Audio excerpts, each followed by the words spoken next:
Y'all, we got a new set. We're feeling really, really fancy. The team has been working really hard, but we're so excited about this content that we're bringing for season 2. I know it's going to be transformative. Yeah. We're going to have a whole bunch of fun. I got my girls, you know, my wing women on the 1s and 2s. Keisha Young, Janaya Kors. We're excited to kind of dig in today. I'm excited about the topic because it is the heartbed of permission at large. It's all about authenticity.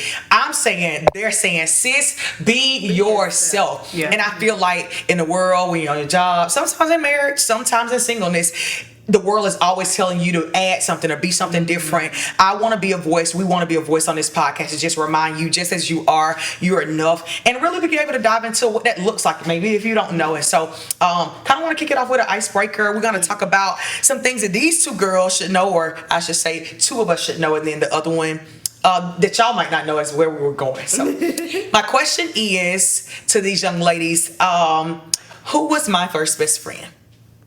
They say they know me, y'all. Let's see. Keisha should. I feel like this is a trick question. Is it? Yes. Because I know Sierra. You do know Sierra. I know Sierra, but I feel like it's probably somebody. Norman. That's no. Okay.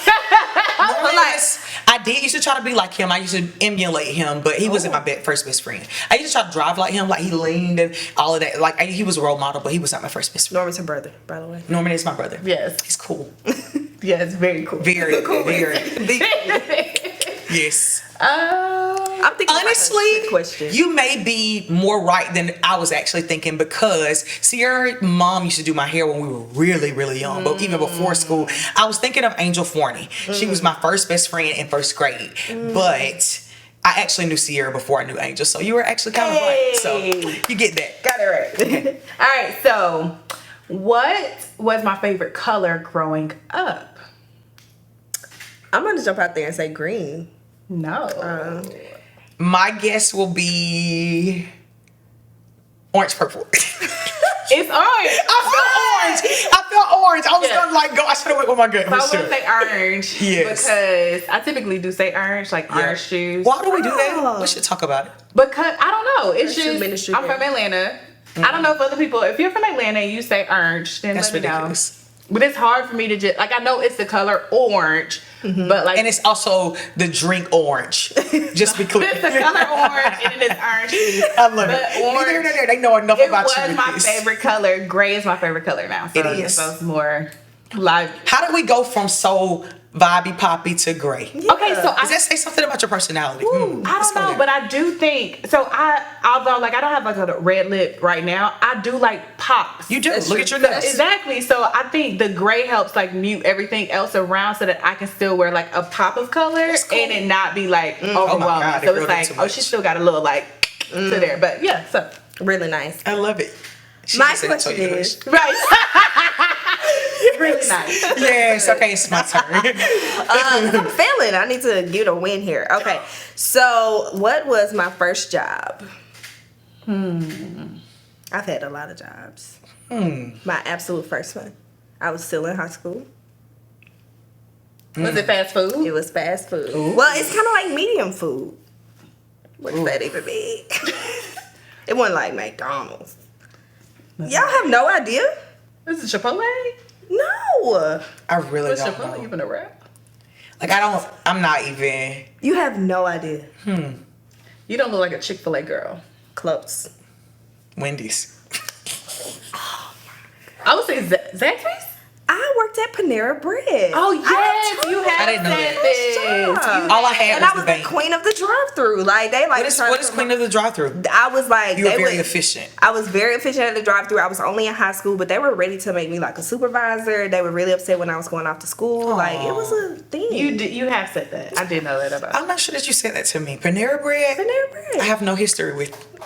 Every time we Everybody pass by can't remember Panera Bread, I say, "This is my first job." And And we've ordered Panera Bread before. And you I said will never that. forget it. How about that? Panera Bread. Guys, let's navigate this conversation about Yes. Sissy Be Yourself. What you got, Key? So, what does it mean to live authentically? Like, what are characteristics of somebody who is like owning who they are? Like, how do you be yourself, sis? Like, what does that look like? I think being true to how you feel, what is your actual opinion about things, because I think it starts with the mind, like your belief that like what I think is funny or what is different about me is actually okay and can be celebrated. I think oftentimes we shy away from what we really feel about ourselves or how we really want to show up or if we really want to dance or laugh because we feel like if I do this, it won't be accepted by the world. And so I think it is a posture where you're not assessing what other people think first, but you're assessing what you think first. And I don't think that is found so very good. often, because if you think about like when you're sitting here, you're like, well, I wonder what people are going to think, or if I say this, what they think.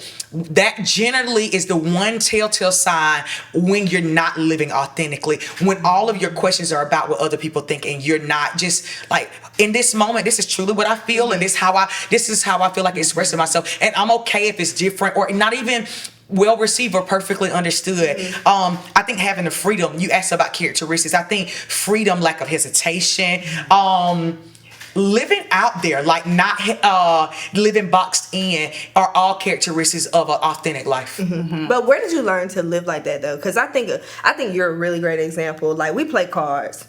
And like we would play cards. Not cards. We play cards. After church, we'll play cards, like have a good time. But if Keisha don't want to play cards, she won't play cards. And I've always just like, but I've been a person personally. Yes. Even if I don't want to play, like I'm gonna play just because I know that's what you want me to do. She's absolutely like. So she's saying I bully her into playing cards. I love you it. are a card bully. You are a card bully. Maybe I used to be. I think I'm not as bullish. Yeah. Yeah. You just really love. I do. You love community. But that's true. In regards Way to make that to sound living, sweet. in regards to living authentically, I think I would like really be like either I'm tired or I just don't feel like playing, but I would oblige you in that way. And I've always admired how Keisha would just be like, no, I'm good. As you would still be around. It wasn't like nasty, but it was just what you authentically wanted to do. And so like, where did you learn? No, you should ask her. She's the one living it. I love it.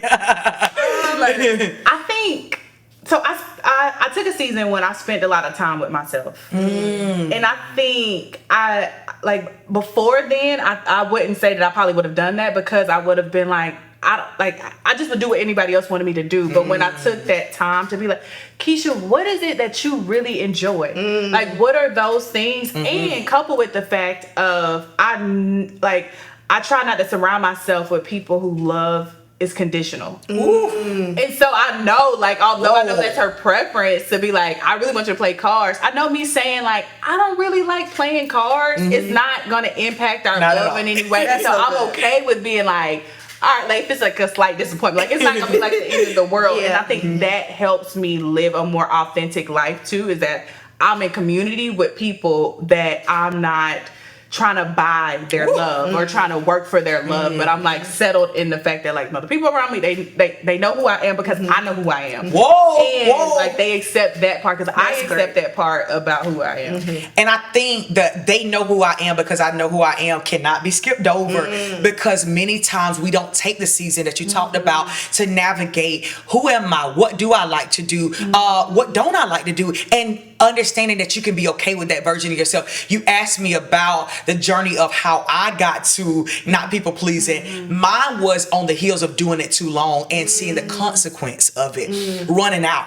I would find myself where I've worked so hard to make sure, like that was my thing. It was always, I just want to make sure that they know I love them. I want to make sure that they know that I'll show up. I want to make sure that they know that I see them. I want to made sure that I didn't feel good about me because I was burnt out. I felt like I overcommitted. I felt like I didn't have anything left for me. I was unhealthy. And I got to the place where I got to a point where I was sitting on my bed one day and I was like, what led me here? And I traced back all these make sures when I wasn't making sure for myself. And it led me to a season of doing the very same thing that Keisha talked about, getting still enough to recognize I don't have anything to prove, and if I do, then I don't need to do it with these people. And and being okay to separate myself from anybody that can't love me in a way that they know that what I give in honesty and in vulnerability to honoring the Lord as I honor them, it's enough. Like not having to strive, because I recognize that the way I love is enough.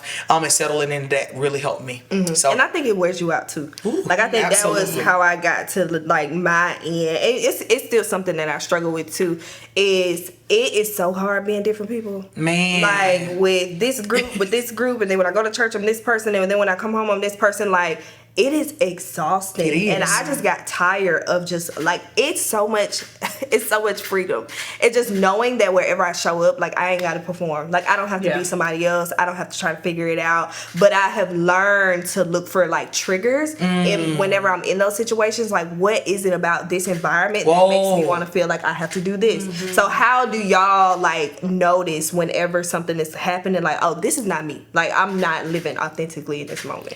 I feel it's like there's an internal conversation, because you always know, like, it's like this dialogue where, like, for instance, if I meet somebody and I'm not showing up fully in who I am because I feel like, oh, they're so much greater or whatever, I feel almost like this discontentment with myself. Like, Jackie, why did you do that? Like, why did you feel like you couldn't, be the full version of who you are? I began to question myself internally, and what used to happen, that conversation would happen and it would make me shrink more and more and more. Now, when it happens, when I start feeling like, oh, Jackie, you weren't being normal. Like, that's weird. And just be normal, relax, recognize that it's almost like I affirm myself again, like, oh, there you go again, waiting for somebody to give you permission to be who you are. Like, you don't have to do that. And when I have that conversation with myself now, I'll just show back up the next interaction and say, like put myself back out there, not feeling afraid that if they reject it or think that they think I'm too much. If it was true to who I am, I'm okay with it. I'm okay with it even if they're not. And I settle that.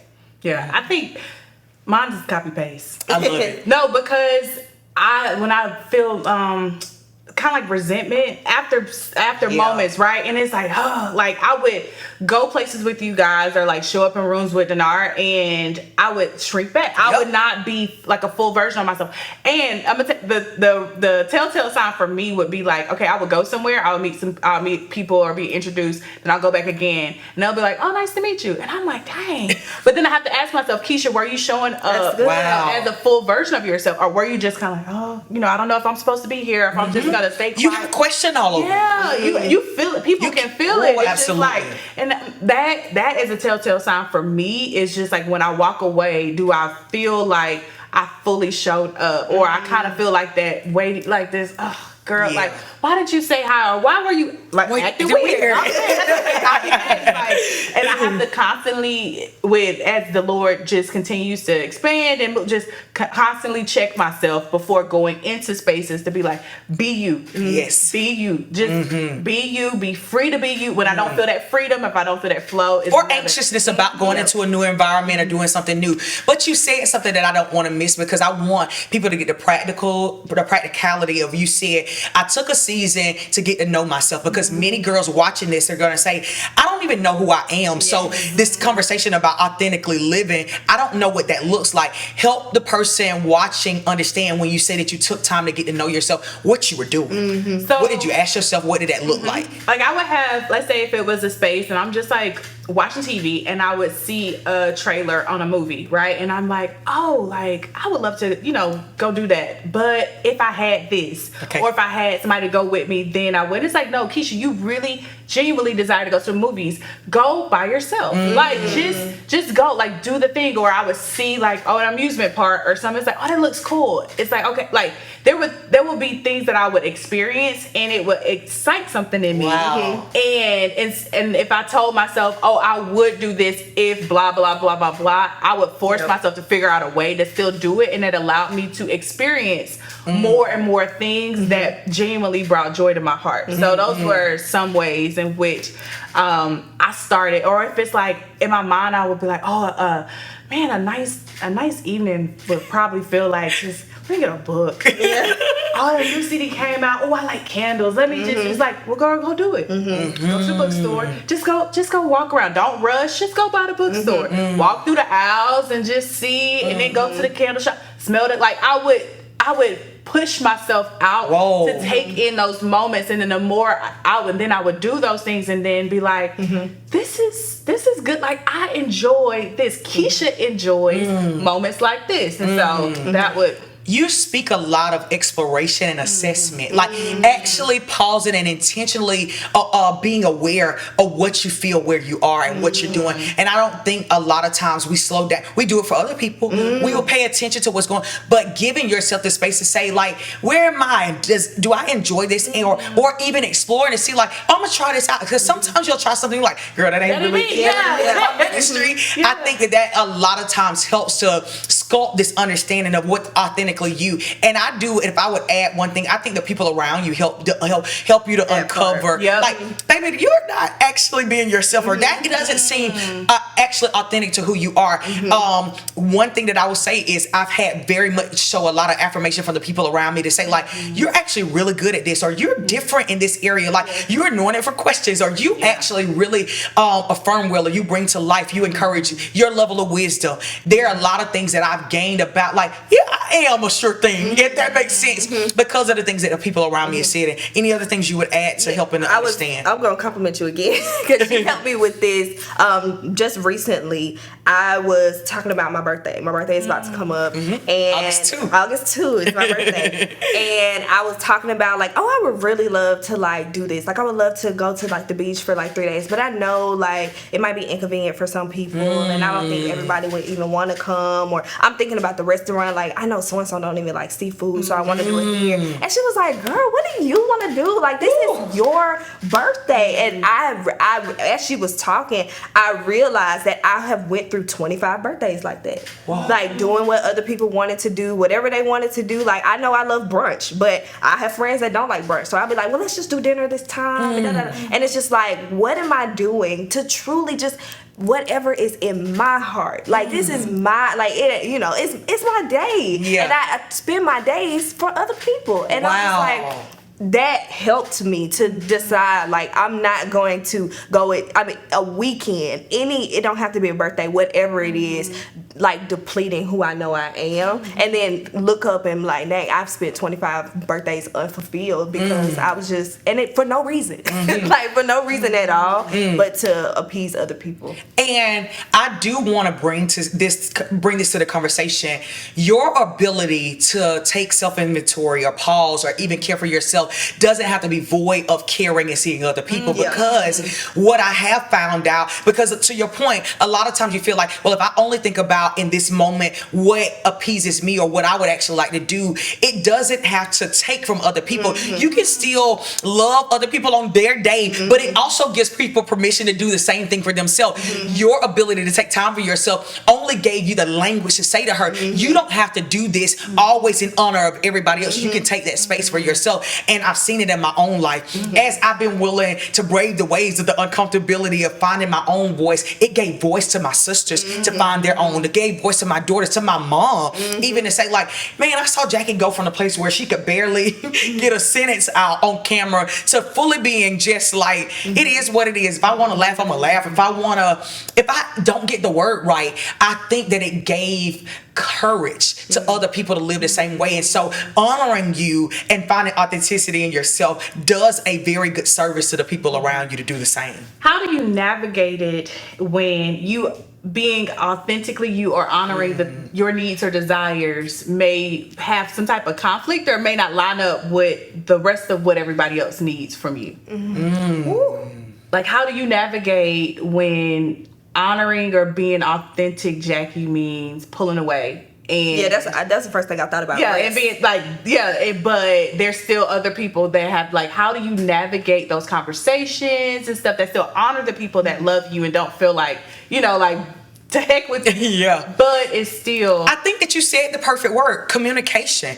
And even back to the point that you made from the very beginning, I don't live in a relationship with people that are conditional. And my ability to recognize that if I need a moment for myself, whether it's a best friend, it's a daughter, it's my children, it's my husband, to be able to articulate, I'm not well and I need this moment for myself to be well, because you know that we have relationship equity, that I will always show up for you. Your ability to allow me to take this moment for myself is you showing up for me in return. And being able to articulate that and not feeling bad about it has been very helpful and healthy for me. For a long time, I think that I had a hard time doing it because I was too afraid to communicate the truth of where I was. Can we talk a little bit about how identity is found? Like, I know for some people, I know for me, I always use the example of me being a morning person. Okay. Like, I used to always say, like, oh, I'm just not a morning person. And then I went through a season where God had asked me to get up early. And so I had to adapt to what he was calling me to. And then I therefore became a morning person. Whoa. And so I wanted to kind of like dive into, like, is it feelings or what is this internal thing that tells me who I am? I feel like many times we beat ourselves up because we're not who we were for your whole life. Your ability to recognize that this is who I am and this is what I like in this season, and maybe the only understanding that I have of myself in this era. Like, for instance, when I was in Sandersville in my hometown, I really believed that wearing weave, dropping my top, living superficial, this is who I am and this was my badge of authenticity. Not recognizing as I matriculated through life and the journey of taking time with myself, I actually did those things more for other people than I did for me. Because when I was at home, the truth was, when I dropped my top and nobody was in the car with me, I felt very awkward because it wasn't honest I didn't really care about riding around and people seeing me. I felt like this is what made my friends excited. And so I did it. And I'm okay that in one version of my life, I thought, like, mama taking weave out my hair, that's not who I am. I gotta be like Beyonce and I gotta do what the world said. That was the only knowledge I had, but being willing to grow and understand that as I gained new revelations and new knowledge, and I think what you wanted to understand was that came by way of me spending time with the Lord and intimacy with him, for him to say, like, sweetheart, I know you've been doing this, but can we push into why? Can we push into the root of it? Not just the fruit, not just what you do, not just what you become accustomed to singing is who you are, but tracing roots back to why you do what you do and taking the time to uncover and unveil not just fruit but root helped me to come to understand better versions of myself. And I can't say you only, one of the greatest ways you do that is in the presence of the Lord. And prayer is a place where you uncover and unrobe, like, oh, I dress like this, why you dress like that? Why you show your boobs? Why do you talk like that? Why do you feel like talking like that is not good enough? So I am a very much so why girl, and I traced a lot of roots to figure out why I did what I did, so that I would come to the truth of me only doing the things that honored the Lord in the way that I was created. It's really good. I love when you talk about, like, having an open heart is key, because I would be the person to be like, I'm not critical, but like, I process things like this way. And so that's just how I am. But being open for the Lord to say, okay, all right, like you said, that may be true in this past season, but there is a different way. And being open to, like, how you were, like, I'm not a morning person, but being open to allowing the Lord to show you a different way, I think is key to keeping an open heart, so that as he speaks, you won't be so rigid in, I have to be like this person. Like I said, orange was my favorite color growing up, and I went completely the opposite, but it was still pieces of that in there, but I had to be okay with, like, I'm evolving, I'm changing, and I still am being a version of, like, who I am. And I feel like it should be said to the woman watching, because people really have a negative connotation for change. That, like, I don't want to change, or I don't even know what that looks like. I feel like I'll give myself, for example, I used to say, like, like when they would talk about, like, doing vlogs or days in a life, or talk about, like, just jumping on social media to, like, go live. That's not really me, because I was very much so, like, Travis do all that. He's very live all out there out loud. I actually did people a disservice to not see. I would tell myself I'm not just like an open book or all out there, but the truth is, with my friends I would be. I didn't do it on camera because I was actually uncomfortable with what that looked like, or people judging or having an assessment of who I was 9 times out of 10, because I wasn't sure that I was okay with it. And I was okay with it in a safe place of people who already knew me, but how would they think that is? Like, would they think that's corny?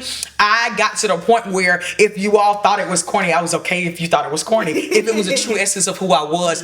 And what I think I did for you all and any other person that comes to know me is I gave them a greater presentation of the fullness of who I am. Yep. And I think that's what true authenticity is about. Not just giving one version of your truth, because one version of my truth is I can be very put together, but I can also be very, very silly. And I think you get a much more beautiful picture when you get the whole version. Absolutely. How do you remain?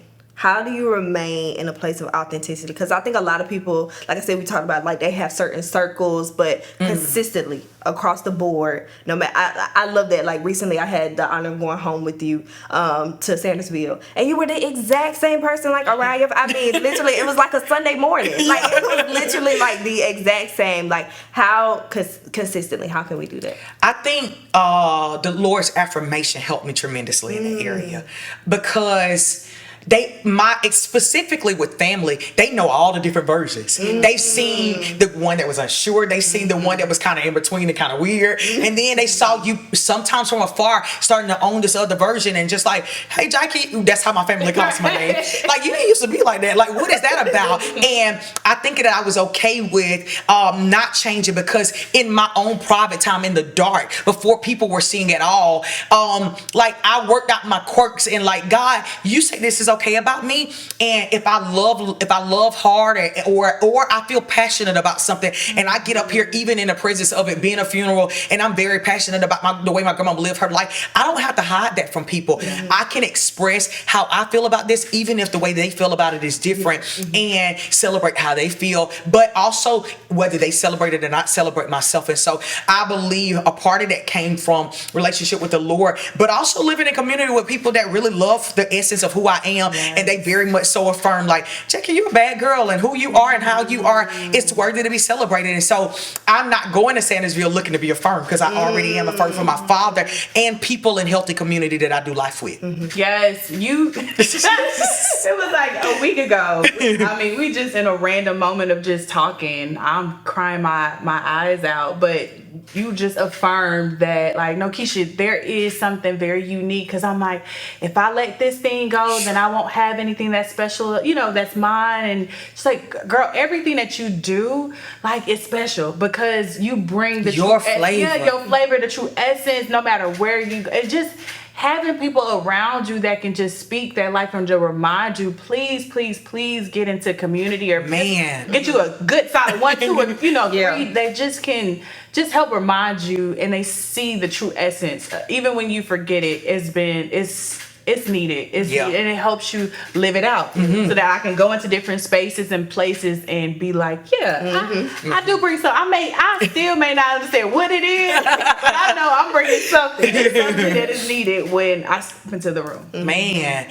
and just for the people watching, I just want to say, you might still be on a journey of figuring it out. I want you to live the fullest version that you know now, because the only way you get to the fullness of it is by continuing to live it. And the truth is, you never arrive at the fullest version of yourself until you go home to be with the Lord. And be okay with forever evolving and forever growing and continuing to learn of yourself, and not beating yourself up along the way for grabbing it. If you find yourself today where you own one part of yourself, but then in one other space that you didn't do it fully, just commit to yourself that the next time you'll fully show up, because you'll always get another opportunity. And I think that's what this is all about. You understanding that there are some people that would love for you not to be anything other than the true version of yourself. And I think it needs to be said for more women. We're not looking for a counterfeit. The real you, whether it's quirky, whether it's loud, whether it's bold, whether it is crunchy, whether it's whatever it is, it's worthy to be celebrated. And you should own the true authenticity of how God made you. It's the best version, not just a version.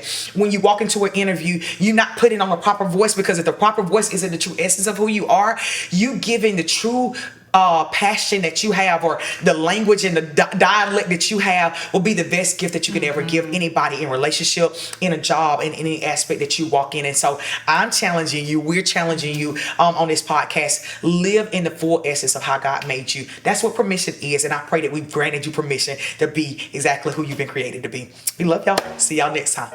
Hey ladies, thanks so much for tuning in to this week's episode of Permission Talk. We would love to have you stay connected, so do us a favor and like, share, comment, and subscribe. Go ahead and comment your favorite moment from this week's episode. Also, don't forget to subscribe to Permission World, which is Dr. Jackie's online Facebook group. We would love to have you be a part so that we can continue the conversation. We'll see y'all next week.